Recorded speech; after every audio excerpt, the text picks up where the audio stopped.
नमस्कार दोस्तों, आज हम आपको भगवान शिव की महिमा के बारे में प्रसिद्ध सोमनाथ ज्योतिर्लिंग की कथा सुनाने जा रहे हैं।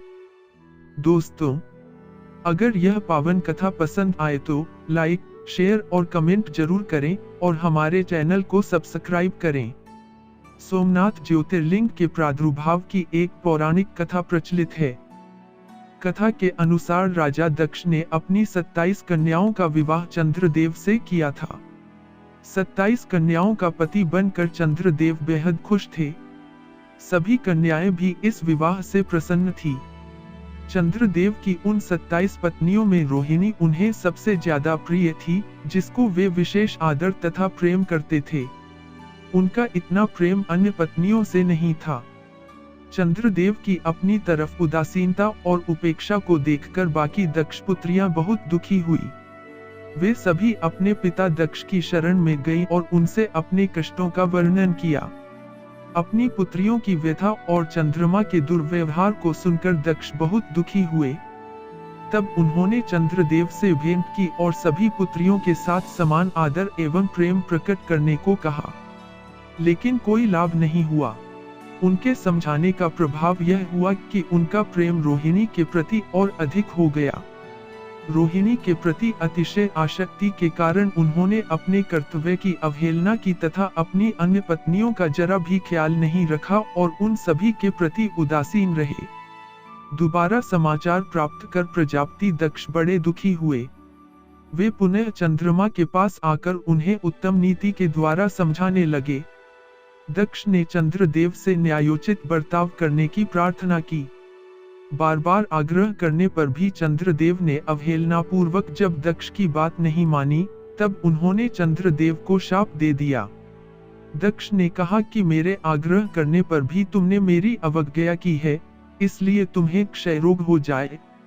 दक्ष द्वारा शाप देने के साथ ही क्षण भर में चंद्रदेव क्षय रोग से ग्रसित हो गए।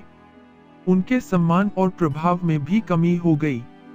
उनके क्षीण होते ही सर्वत्र हाहाकार मच गया। सभी देवगण तथा ऋषिगण भी चिंतित हो गए। इस शाप से मुक्त होने के लिए वे भगवान ब्रह्मा जी की शरण में गए। ब्रह्मा जी ने उनसे कहा कि जो घटना हो गई है उसे तो भुगतना ही होगा, क्योंकि दक्ष के निश्चय को पलटा नहीं जा सकता। इस शाप से मुक्ति का ब्रह्मा जी ने यह उपाय बताया कि शुभ प्रभास क्षेत्र में जाकर शिवलिंग की स्थापना करके भगवान शिव की आराधना करें। ब्रह्मा जी के कहे अनुसार चंद्रदेव प्रभास क्षेत्र में आकर शिवलिंग स्थापित करके तपस्या में लीन हो गए। तपस्या पूरी होने के बाद भगवान शिव ने चंद्रदेव से वर मांगने के लिए कहा। इस पर चंद्रदेव ने वर मांगा कि हे भगवान, आप मुझे इस श्राप से मुक्त कर दीजिए और मेरे सारे अपराध क्षमा कर दीजिए।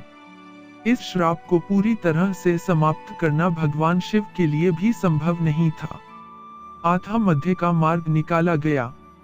भगवान शिव ने कहा, चंद्रदेव, एक माह में 2 पक्ष होते हैं, शुक्ल पक्ष और कृष्ण पक्ष। एक पक्ष में उनका यह श्राप नहीं रहेगा। तुम्हारी कला प्रतिदिन एक पक्ष में क्षीण हुआ करेगी, जबकि दूसरे पक्ष में प्रतिदिन वह निरंतर बढ़ती रहेगी। इस प्रकार तुम स्वस्थ और लोक सम्मान के योग्य हो जाओगे। भगवान शिव की कृपा से चंद्रदेव बहुत प्रसन्न हुए।